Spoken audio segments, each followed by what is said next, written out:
Hello, welcome to the Fantastic Fiction at KGB reading series. Fantastic Fiction is a monthly speculative fiction reading series held on the third Wednesday of every month, hosted by Ellen Datlow and me, Matthew Kressel. We spotlight well-known and up-and-coming science fiction, fantasy, and horror authors, and admission is always free. We publish a monthly podcast and video so people who can't attend the in-person event can still enjoy the readings. If you'd like to support the series, you can donate at kgbfantasticfiction.org/support. Anyway, on to the show.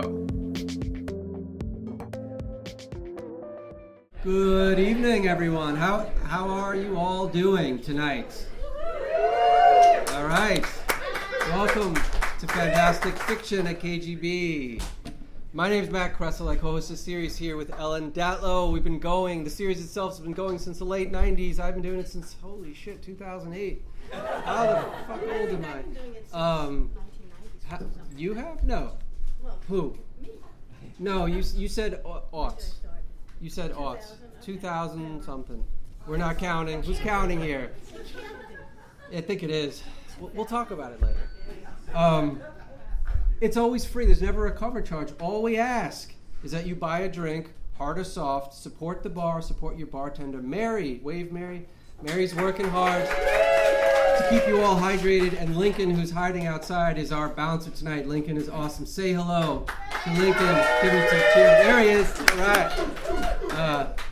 Thank you, Mary. Thank you, Lincoln. Yes. Before I announce our readers tonight, who I'm excited to introduce, next month, August 14th, we have James Chambers and Christopher Rowe. September 11th, Elia Dawn Johnson and Sarah Beth Durst. October 9th, Sarah Langan and David Leo Rice. November 13th, Adam Golaski. And do we have another one for November 13th? It might be our favorite guest. All right. That joke never gets old. Yes, it does, Matt. Yes, it does. We don't know? We don't know. Okay, so we'll let you know who's reading with Adam Golaski. December 11th, Sarah Pinsker and Yume Kitase. So, we hope that you will join us for that. We have a website, kgbfantasticfiction.org, and a mailing list. Just go there, put your email in. We don't spam you. We send like 2 emails a month, maybe 3. Just to remind you, or you could follow Ellen and myself on the socials just to find out what's going on. All right. Or find out more than that. Yes, you might learn too much. A.T. Sayre has been writing in some form or other ever since he was 10 years old. His work has appeared in The Cosmic Background, Aurealis, Haven Speculative, and most notably in Analog magazine, which we have our editors here tonight. Sitting in the corner. I lost my place. Where his debut novel, The Last Days of Good People, appears in the current issue. His first short story collection, Signals in the Static, was published this spring by Lefty Press. Can I see it? There. Beautiful book. It's for sale. You have a few copies for sale. So at the break, you can come up and have Andrew sign the book for you.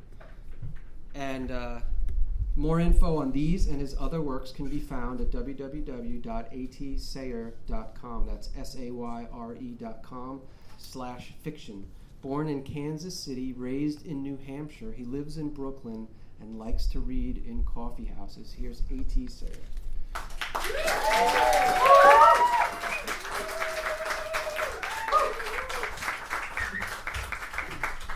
right, everybody calm down.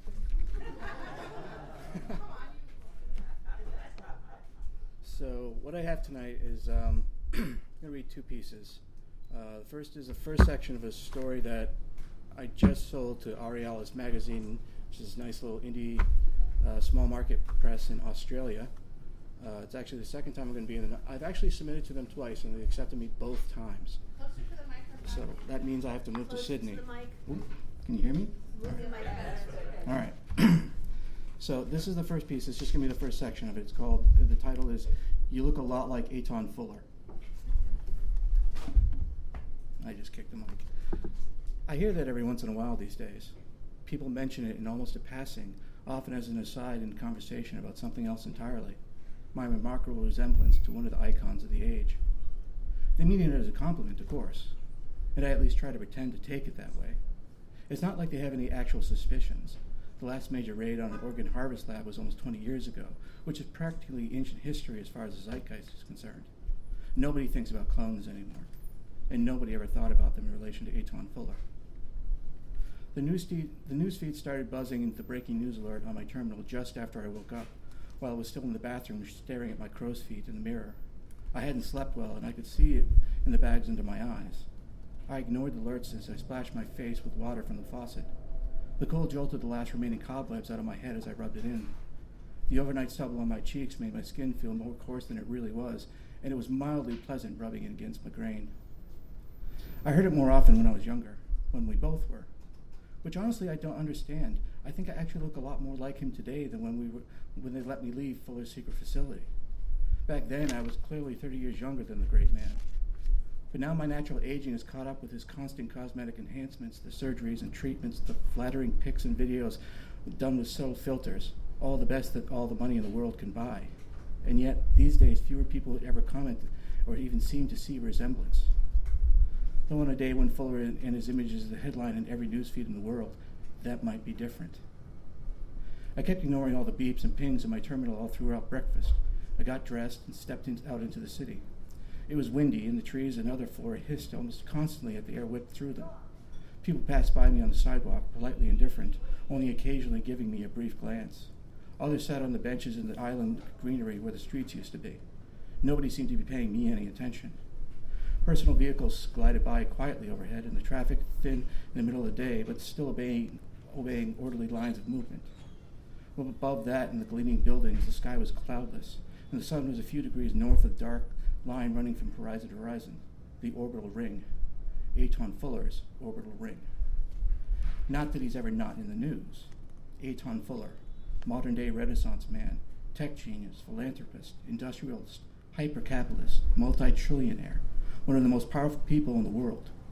You don't live a life of his in anonymity. Not that he ever tried to. Not that there'd be a point. Build a ring around the planet, one of the greatest feats of engineering in human history. With it, make real space exploration possible, revolutionize transportation, provide solar power to the entire planet, and otherwise fundamentally change the world. That's all the epitaph one man would ever need. I stepped into my local coffee house down the avenue to get an espresso. The barista behind the counter, Janice, smiled wider than necessary as she tended to. "I guess today is your last chance," she said to me as she prepared my drink. "My last chance to what?" "To sneak into your twin's place," she replied, "to take over his empire." "Oh," was all I said in reply. My indifference made no impression on her. "You better hurry, though," she said.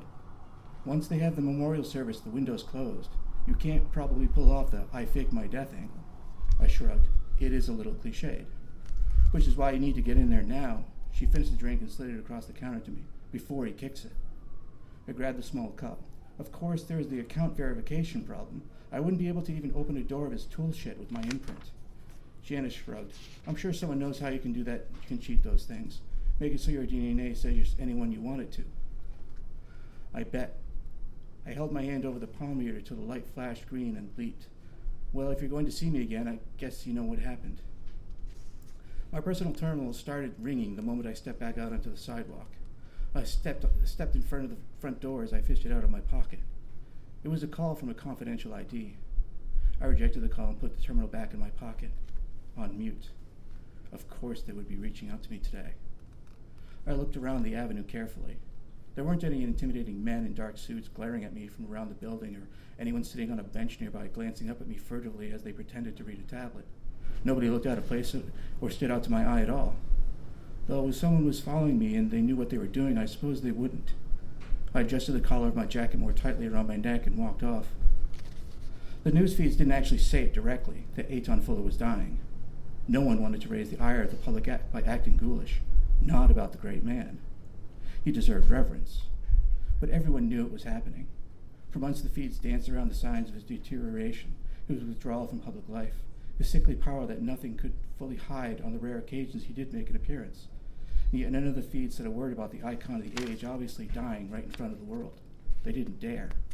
There's no telling what his company might do to anyone who conflicted with their carefully crafted image. So unless he put out a statement himself acknowledging his coming demise, the party line was going to be followed. Even today, as they showed live footage of family, friends, doctors, and other medical experts coming and going from his compound, they only suggested it, hinted at it, and otherwise chose their words so very, very carefully. Careful enough that they left room for hope of recovery, even though there was none and everyone knew it. I hopped up the stairs of the monorail station and through to the platform. Looking down the line, I could see the next car in the distance as it took a corner several blocks away. I stood back from the platform edge to wait. The only people around were a young girl to my left, her head buried so deep in her tablet she probably didn't know I was there at all, and an old man resting heavily on a cane across me on the opposite platform. He stared at me intently, his brow crooked as he squinted, his jaw moving circularly as he ground his teeth. I nodded at him, trying to seem friendly, but his demeanor didn't change. I turned away from him and studied the plain white paneling of the platform's back wall. When the monorail pulled into the station, I stepped in quickly. The doors closed with a double beep and the car glided off out between the buildings, heading down towards downtown. The car was only half full with midday traffic, leaving plenty of empty seats. I stood by the doors with my back to the other passengers, watching the city fly past through the windows. It was a lovely day, and I enjoyed feeling the warmth of the sun on my face through the glass. I was always afraid I was about to be discovered those first few years after Fuller set me free. My attempts to laugh it off or dismiss it whenever it was mentioned by someone was so bad it's a wonder I never was caught. I abruptly fled more than one friendly conversation when his name came up. Sometimes just the way people would look at me would be enough to put me on edge, even if they didn't say a word. I thought I could tell they were thinking it or suspected it, with the way their eyes would linger on me, or their brows would rise and fall slowly, or the lips would purse, as if all they were trying to do was make the connection. I used to take excessive measures to throw people off. I dyed my hair blonde, kept it long or very short, or wore brown-tinted contact lenses to hide my pale blue eyes, and dressed shabbily in thrift store clothes, all because these were things the sharp, sleek, charismatic lion of the world, A.T. Fuller, would never do. I even considered plastic surgery at one point, before finding out radically changing your looks that way only worked in dumb movies. It was also ridiculous. My hair always looked stupid, the contacts were irritating, the clothes ill-fitting and uncomfortable, and even with all of that, people would still mention how much I looked like him. The car floated into a midtown stop and the doors opened. I hustled out into the station, down the stairs to the ground level, and headed off towards the gallery a few blocks away. A gust of wind sprinkled me with vapor from a nearby fountain. I found it refreshing, but it startled the woman walking in front of me, and she stopped and turned away from it reflexively. As I stepped around her, I glanced at the news feed on an image of A.T. Fuller on the pad in her hands, his familiar intense eyes, his noble posture, chin out and almost defiant, his face bordered by the intense red breaking news banner. These days, the fear has ebbed. Not gone away, but pushed into the background. Not that being discovered is any less of a concern, but it just doesn't feel like something that worrying about does any good. I guess there's only so much apprehension you can feel in one life. It's not like anyone could do anything even if they did suspect. So what does it matter? All it is in the end is a passing curiosity for some folks, or a moronic running joke people like Janice think they have with me. The gallery was elevated from the sidewalk, with long steps full length on the front and the outer side, each a meter deep before the next. At the top was a flat plaza of bleached white concrete before the giant glass door entrance. To the left of where tables were set out under the overhang of the level above, thick ivy off the upper deck hung off the upper deck like awning. Above that, the building was a long, flattened cylinder with thinner greenery, revealing on its face the intricate patchwork of brightly colored tiles, in a minute seemingly random, but in the overall bang a spiraling downward pattern. I skipped past the booth and headed towards the patron entrance, stopping at the desk in front of one of the regular guards, an older man named Lazar. He looked at me and smiled without even glancing as I passed at the pass I held out to him. "Afternoon, Doc," he said. He always called me that. I had no idea why. "Afternoon," I replied. "How's things?" "A bit slow today, which I'm not exactly complaining about." I laughed politely, naturally. "Nobody's up for art today. Everybody's head is glued to the news." I nodded, looking down at my feet as I put my pass back in my pocket. "I guess I have the place to myself then." "Just about." Lazar looked back down at his computer. As I turned the corner around his desk, I glanced back at Lazar. A.T. Fuller looked back at me defiantly from the screen. That was that one.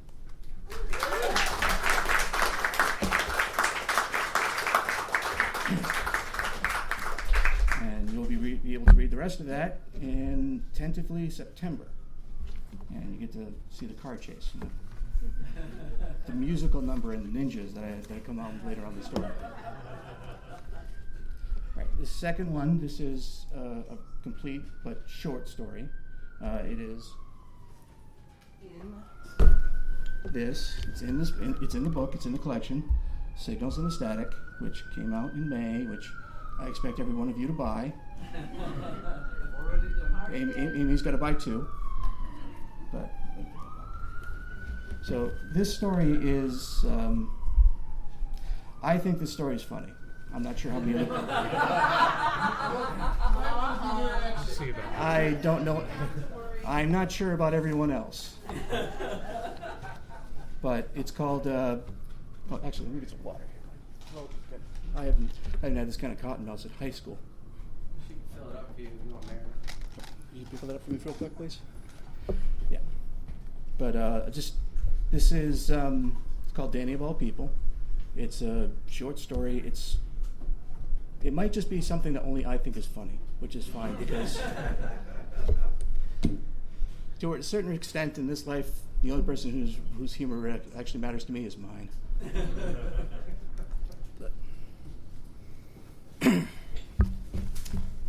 Of all the people I know, of all the people who have ever lived, when it came right down to it, it is Danny Mullen who transcended.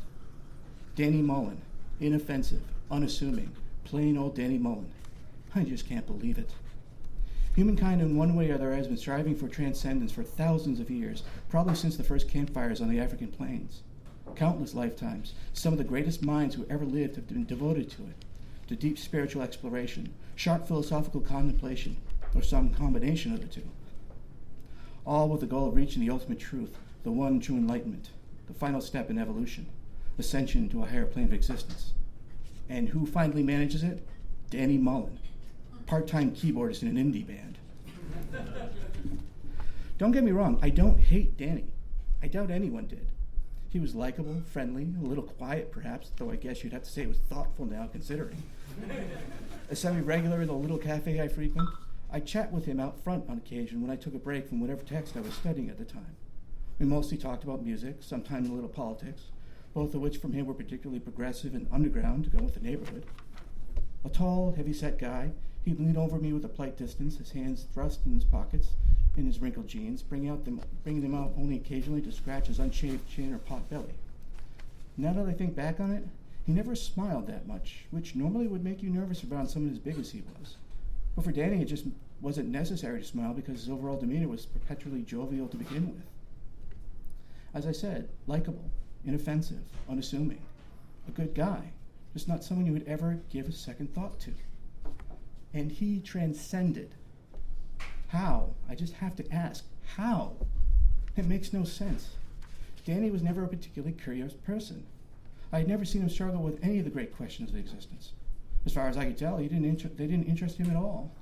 I distinctly remember the one time I ever seen him even near a discussion of something deep. It was a conversation I had with Janice from down at the yoga studio about the differences between Western and Eastern philosophy. Danny was there too, but he added nothing except an occasional shrug. Otherwise, he stared down at the sidewalk or at the clouds or people passing by before stepping away from us and going back inside. He was too simple for such things. And yeah, I said it, simple. It's not a judgment. There's nothing wrong with being simple if that's who you are. The meaning of life, our role in the cosmos, these things just didn't interest him at all, or were just far beyond him. I doubt he ever spent even a single neuron of his brain contemplating the noumenal. And yet he transcended. Right in front of me, no less, in my favorite cafe, on a completely ordinary Tuesday afternoon. I don't even remember him coming in that day, though I imagine he probably waved at me or muttered hello as he passed by my table. And I might have glanced up at him and nodded in return, but I was so engrossed in what I was reading, it was a mere reflex with no conscious intent. I don't specifically recall doing it, at least. I do remember noticing him a little while later, sitting on a stool over in the far corner, his back resting against the wall, thumbing his coffee cup with one hand and scrolling on his phone with the other. Nothing about him struck me as odd or stood out. I quickly looked back down at my copy of Hegel and the particular passage in it that was giving me trouble. Need some water.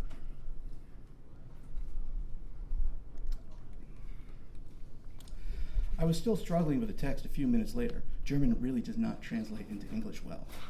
When I first felt it happening, it was very faint to start, a nag in the back of my mind like a pinprick of somebody else's gibberish sparkling at me from a distance. But it slowly grew closer and longer and louder, breaking my concentration. I looked up from my book, absolutely thinking a particularly obnoxious song had started playing in the cafe. But to my surprise, it seemed like nothing was playing at all.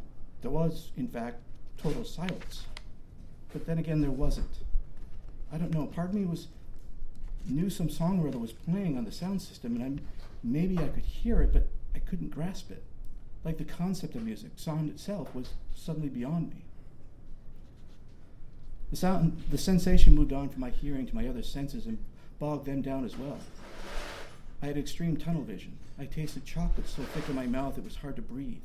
Everything felt soft, my stool against my backside, the table under my forearm, my jacket in my shoulders. My body was as light as a feather, yet I was sapped of energy. I couldn't move even a finger without great effort. Even my sense of time was discombobulated. One moment would pass like lightning, the next would take forever. Everyone else in the cafe seemed to be affected as well. The woman at the table across me with her head buried in her laptop was squinting noticeably, a finger at her temple, her mouth opened in a scream. The barista behind the bar was frozen in midstream, the scalding frothy milk spilling over the tin cup and onto their hand, which they seemed completely unaware of. A couple had fallen to the ground by the counter, huddled into each other. A middle-aged man sitting with his young daughter near the door had bent his head so far down under his clasped hands it looked like he was administering a full Nelson on himself. His daughter shook violently, almost falling off her stool, spilling her cocoa all over herself and the table, staring over at the counter where Danny was sitting. And Danny, he floated in the air above his stool.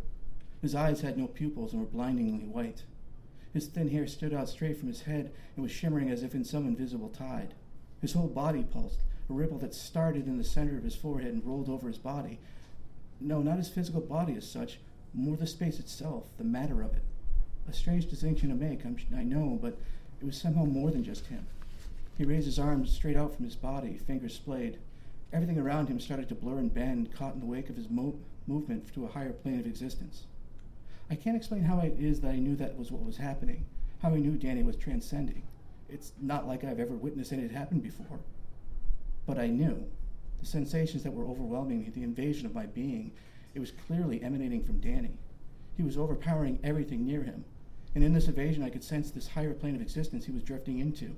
Not much, just a bit, a taste or a glimpse of it, as if through a window from across a large room.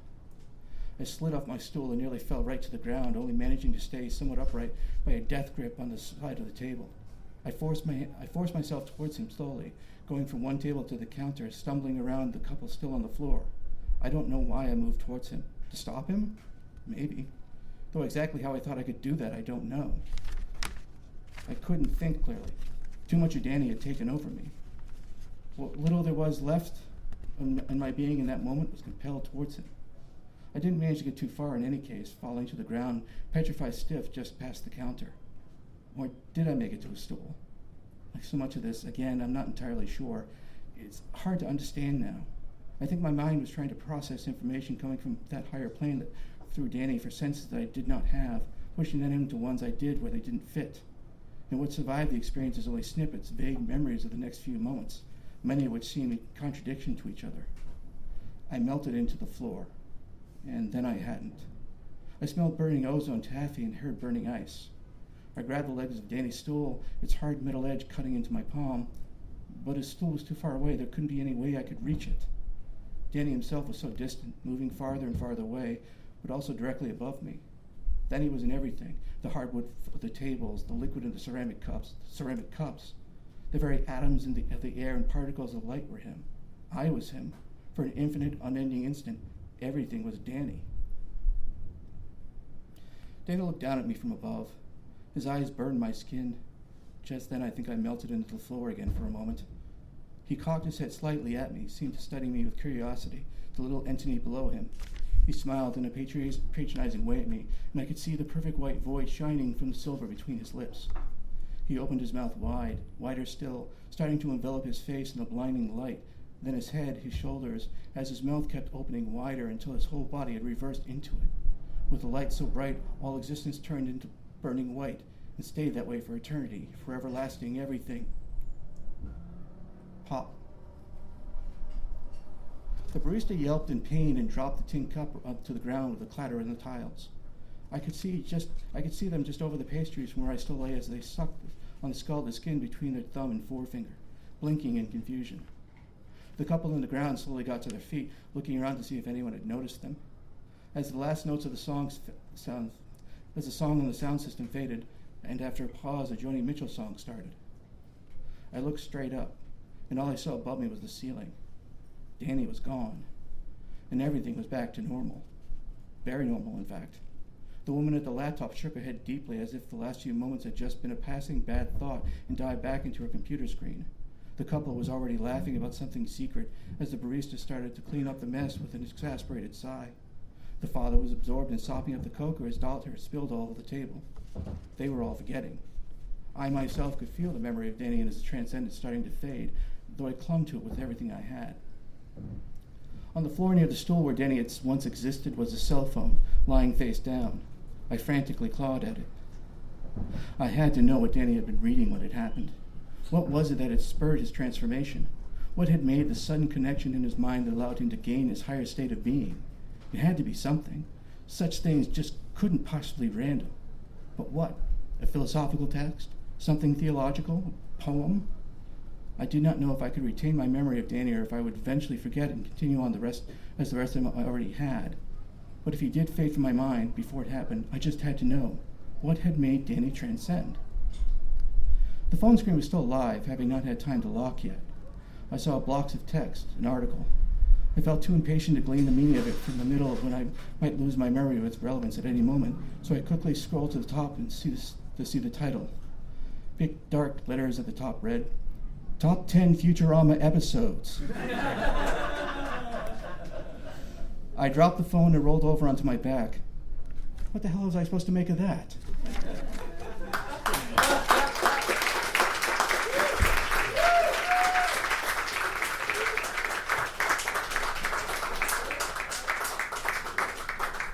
Thank you, Andrew. So as Andrew said, there's some books for sale. Come and buy a copy, get it signed, buy a drink, hard or soft, and we'll be back in about 10 minutes with Nat Cassidy, so stick around.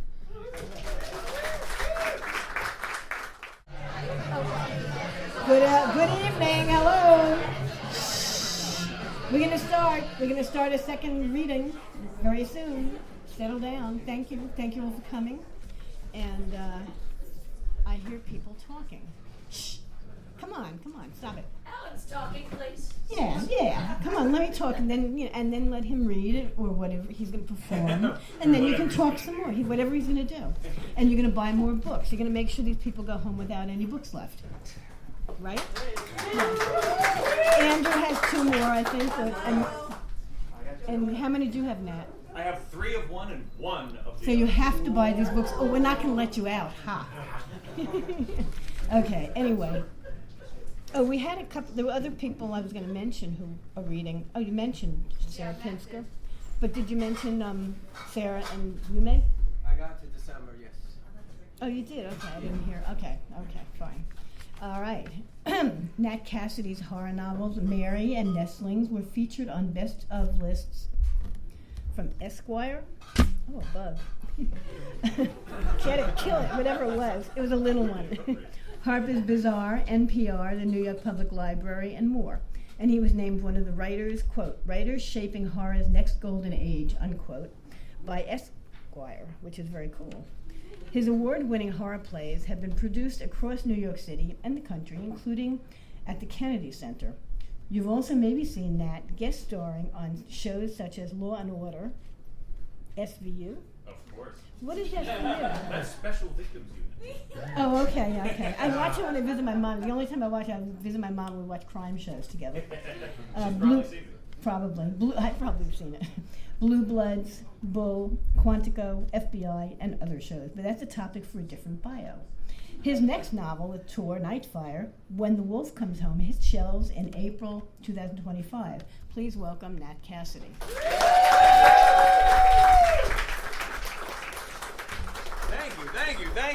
Thank you, Ellen. Thank you, Matt. I'm going to stall while I set up a little bit. I forgot to bring my script, so I'm going to continue stalling as I grab these papers. Although I'm going to try and do this off book because Clay McLeod Chapman is here, and I feel a sense of competition with him. I'm just kidding. There's no competition. He is way better. But thank you, everybody. Thank you, Matt. Thank you, Ellen. Thank you, A.T. This is such an honor to be here. I have been a huge fan of this salon for many, many years. And as Ellen mentioned, I'm also an actor and a playwright. And I have done, thank you, sir. I have done one-man shows in the Crane Theater and in the Red Room. And I've never done anything on this floor. So, to commemorate this special occasion of being in this amazing salon series and being on the second goddamn floor, I wanted to do something special. I do have a novella coming out in October. I have a next novel coming out in April, and I'm not reading a goddamn thing from either of those. This is going to be something I've never done before. It is a piece. I'm setting it up a lot because it's only like 13 minutes, so I've got plenty of time. It's a piece from a collection of short plays of mine that was done like, I don't know, 12 years ago or something like that. It was short horror plays with music, and I was the musician and the writer. So another actor did this while I accompanied them on guitar. I've never done it myself while accompanying myself on guitar. And I say that because this could be a fucking disaster. Also, it's been so humid today, and I don't know if this thing is even in tune anymore. It is not. Close enough. Close enough for KGB. Have another beer, it'll sound better. Don't worry about the painting. The painting's not even done. How's everybody doing? It is nice in here, isn't it? I should have done this while I was stalling because now I have less to say. They're refurbishing the Crane Theater. That's nice to hear. Yes, we just got Lori Schwartz, who helps run the place. And they're going to make it, I don't know what they're going to do, multifunction, apparently. Well, that's lovely. The Crane Theater is a great space. It's been closed down for like a year, I think. They closed it down. I used to have theater. I even went to the theater there once. That thing downstairs, It was down there earlier. It looks good. Oh, really? Yeah. Is it like, are there chairs and things? I mean, Well, what it meant like they're rearranging the stage and everything, but it looks good. It should be fun. Suppose I'll open like next month or something? Oh, really? So what are they- September? What are they Yeah. putting in there? Anyway. I once, the one-man show that I did at the Crane, it was a very lovely, delicate, quiet little show.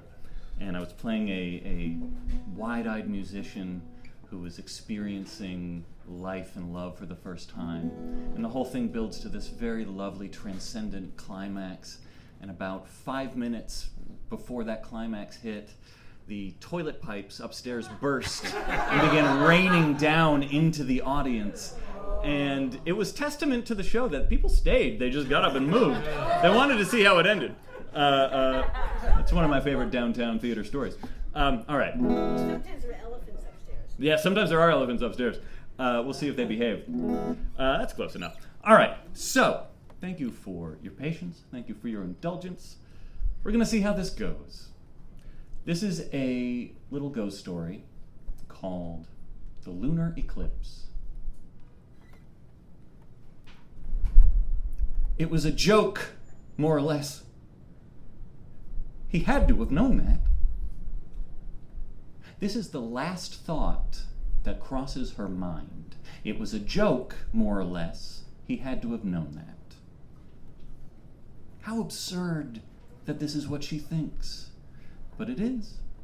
There's no stopping that fact, any more than there is stopping a dead tree from being brown, water from being wet, a chinchilla from not being a typewriter. It is night.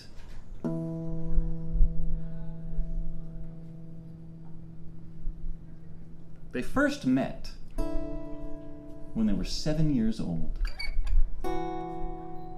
This is the way many old stories begin, with meeting as children.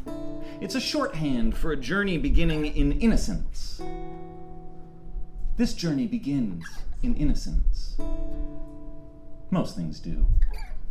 We don't need to think about the exceptions for this particular journey.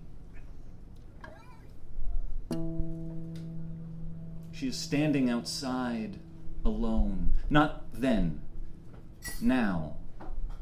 She is standing outside, alone. And it is night. When they met, when they were 7, this is the then world now, not now, they behaved the way most children do. They hated each other. Then got distracted by some new object or emotion, and within minutes of fomenting that hate, latched onto the other with hunger. Children view other children the way dogs view other dogs. The way survivors view other survivors. Competition and confirmation. And innocence is nothing if not mercurial. This is because innocence is simply experience that hasn't made up its mind yet.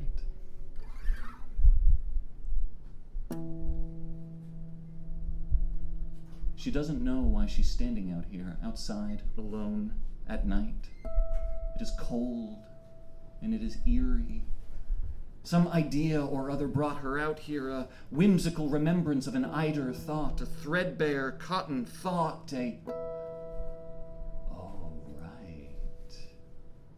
an eclipse. Tonight is the lunar eclipse. Tonight is the night that the moon gets bashful.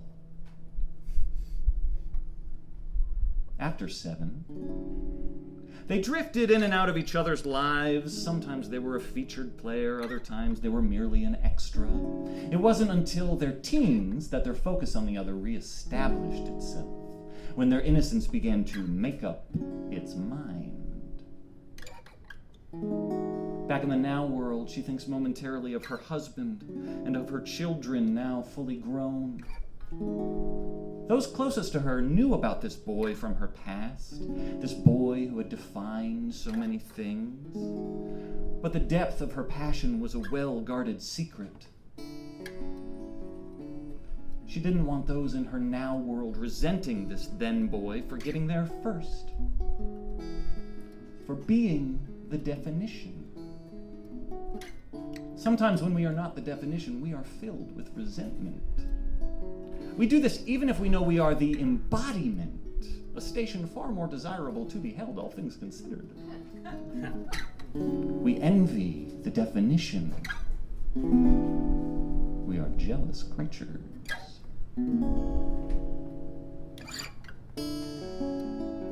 They were together from their teens until their mid-20s. They lived together and played at the idea of marriage and of a family, but it wasn't to be. Maybe their shared history and childhood romance put too much pressure on the relationship to succeed, to be a perfect story. Or maybe it was just entropy, acrimony. It can build up in a relationship the way lactic acid can build up in an overworked muscle. It's not personal, not always, but it still hurts. And no matter how beneficial it may have been at the start, the exercise must come to an end. Back in the now world, any thoughts of her husband have come and gone. That's him on the phone. And this is unfair to him, to narratively shortchange him like this. He made an impact on her life too, after all. He gave her children, her identity as a grown-up. But he is not the point tonight. Tonight she looks up at the sky and remembers. She remembers how she moved on, how she lived her life and added to her definitions of love and motion, but how, if she was really being honest with herself, she could never quite change their root, their morpheme, the definition of the definition. And when she learned of her love's death through Facebook, she was well into middle age. The news was devastating, but in a distinctly quiet way. She hadn't seen or spoken to him in decades, so nothing in her life had been actively changed by this new compounded absence, but everything felt changed. Green was still green, only now it was green. Molecule from molecule, the world was still there, but the meaning of the word molecule had changed. When a possibility dies, it does not leave a body, but it does leave a smell. Smell and memory. Did you know that when a person permanently loses their sense of smell, their risk of suicide goes up exponentially compared to the loss of any other sense? It's true. It's not just because, food will always taste different from now on. It's because you lose access to so many memories. Smell and memory. She can remember smell a night as equally as cold and dark as tonight. They were in their early 20s, at the apex of their optimism, while their innocence quietly gathered all the facts. Lavender and creosote and the refreshing ice chip smell of autumn air. They were in their early 20s, and there was a lunar eclipse. They stayed up until 3 a.m. to see it. And while they watched, he said, I just realized something.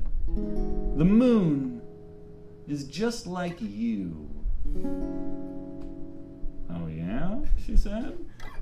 Not sure if it was time to be insulted or if this would be a compliment made sweeter by subterfuge.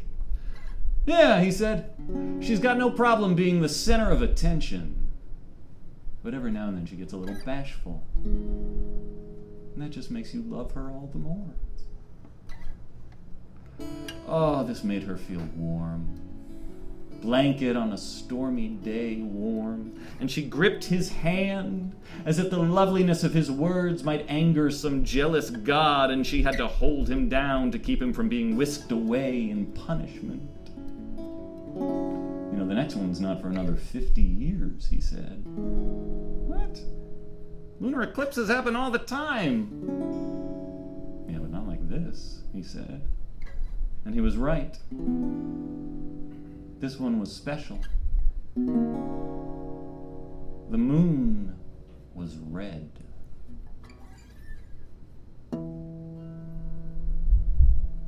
Tonight the moon is red. 50 years later, that same moon, blushing as if remembering some deliciously scandalous secret. And she is outside alone, remembering as well. She was holding his hand, and she brought it up to her mouth to kiss. 50 years, huh? Hey, let's make a promise. And he laughed at that, patient but mocking, and she bit his hand in reprimand. I'm serious. Let's make a promise.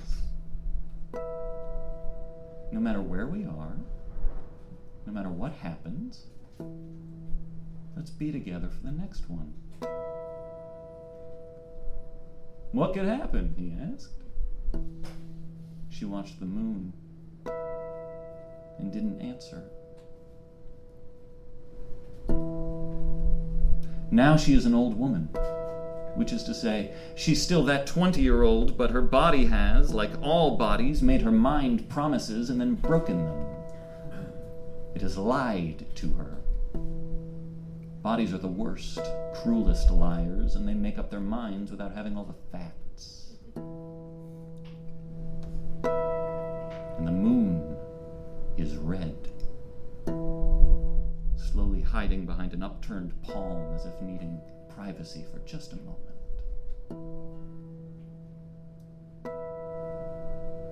And when she hears footsteps behind her, she is filled with fear.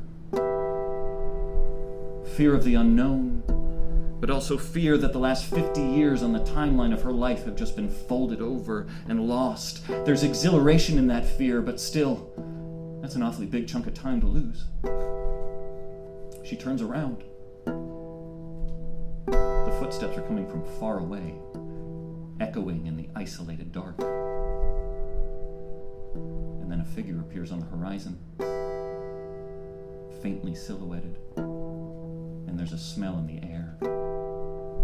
Unfamiliar, but instantly recognizable, and carrying sweet. And the moon is red, embarrassed, or demented. No matter what happens, let's be together for the next one. What could happen? And the footsteps grow louder. And the figure approaches. And not even the moon can bear to see what happens next.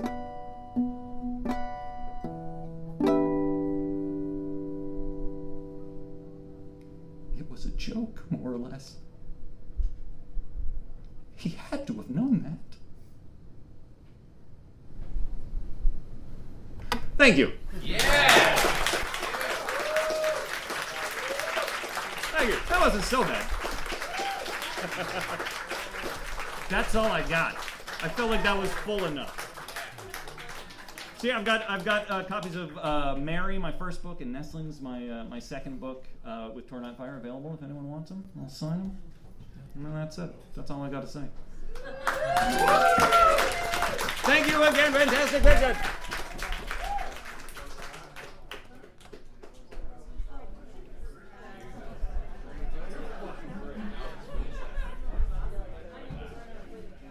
Thank you, Nat. That was awesome. And thank you all for coming. Thank you, Andrew. There's still books for sale. Andrew's got books, Nat's got books. And buy drinks, stick around, and we'll see you all next month. Thanks for coming.